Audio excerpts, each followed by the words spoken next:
बाहर तेज बारिश हो रही है, बादलों की गड़गड़ाहट और एक बिल्कुल सुनसान डरावना सन्नाटा।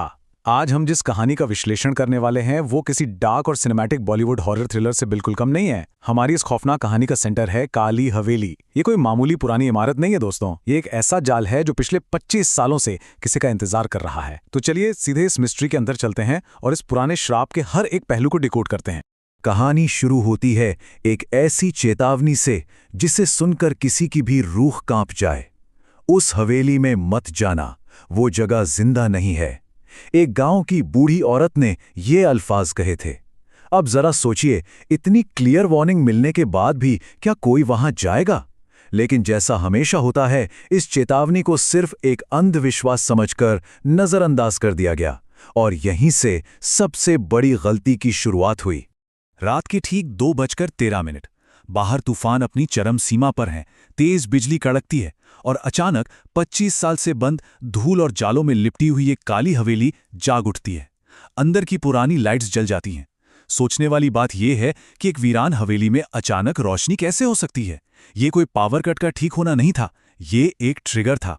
एक ऐसी शुरुआत जिसने वहां की डार्क और सस्पेंस से भरे माहौल को और भी भयानक बना दिया। तो अब सवाल ये उठता है कि इस मौत के कुएं में आखिर कदम किसने रखा। हमारे पास 5 लोगों का एक डॉक्यूमेंट्री क्रू है।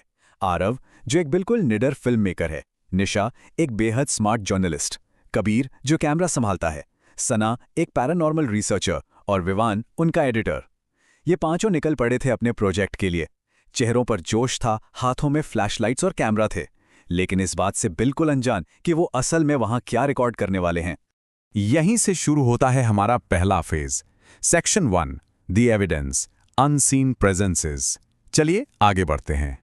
25। जैसे ही ये लोग हवेली में दाखिल होते हैं, सबसे पहली अजीब चीज जो नोटिस होती है वो ये नंबर है।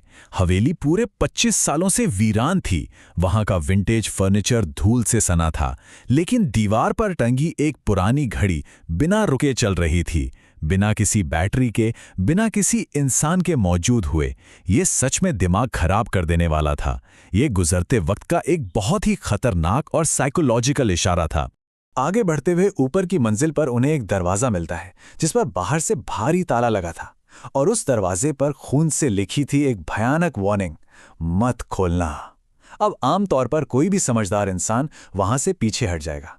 सना ने बिल्कुल यही कहा, लेकिन आरव ने उस ताले को तोड़ दिया और यकीन मानिए वो इस रात की सबसे बड़ी और जानलेवा गलती थी।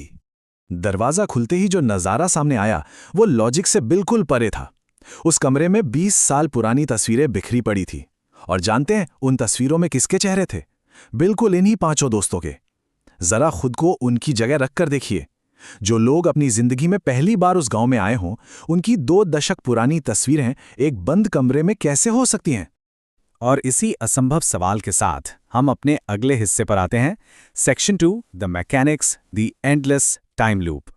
हवेली लूप। ये कहानी एक आम भूत प्रेत की कहानी से बहुत आगे निकल चुकी है। हवेली में उन्हें सफेद आंखों वाला एक अजीब सा बूढ़ा आदमी मिलता है जो इस मिस्ट्री का सबसे भयानक सच बताता है। असल में ये हवेली हर 25 साल बाद अपने शिकार को एक अधूरे रिचुअल को पूरा करने के लिए वापस खींचती है। मतलब ये क्रू वहां पहली बार नहीं आया था, वो लोग वहां 25 साल पहले ही मर चुके थे।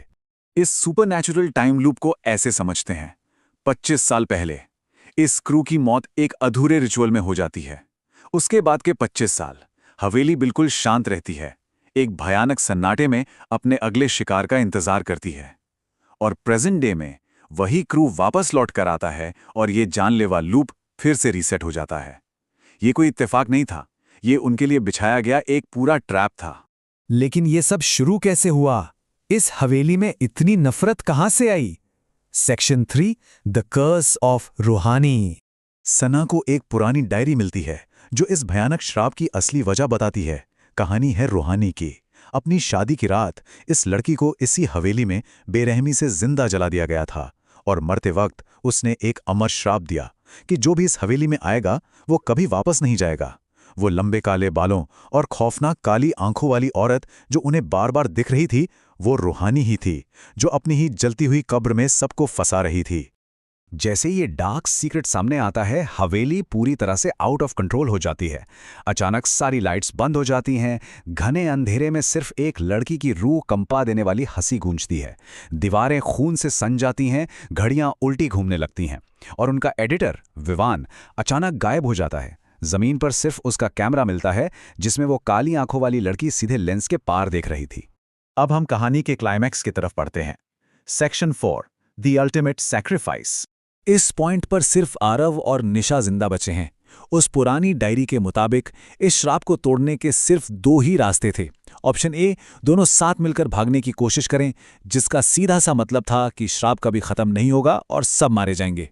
या फिर ऑप्शन बी, हवेली को आग लगाकर इस श्राप को हमेशा के लिए खत्म कर दिया जाए, लेकिन इसकी सबसे बड़ी शर्त यह थी कि आग लगाने वाला इंसान खुद जिंदा नहीं बचेगा।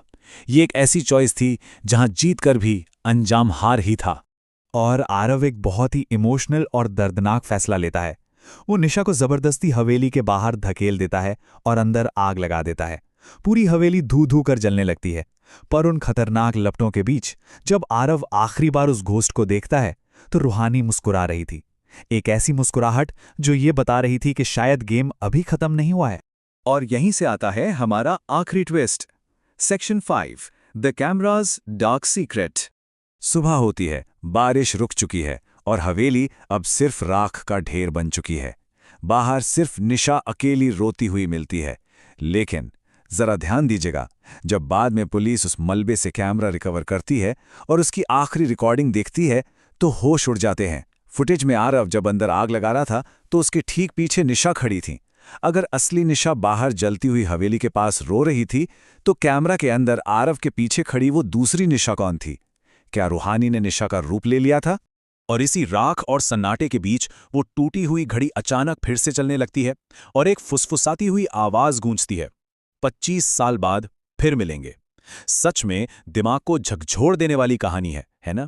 ये एक बहुत बड़ा सवाल छोड़ जाती है कि क्या कुछ श्राप कभी सच में खत्म होते हैं या वो बस एक नए लूप का इंतजार करते हैं। इस डार्क और सिनेमैटिक मिस्ट्री के विश्लेषण में हमारे साथ जुड़े रहने के लिए बहुत बहुत शुक्रिया।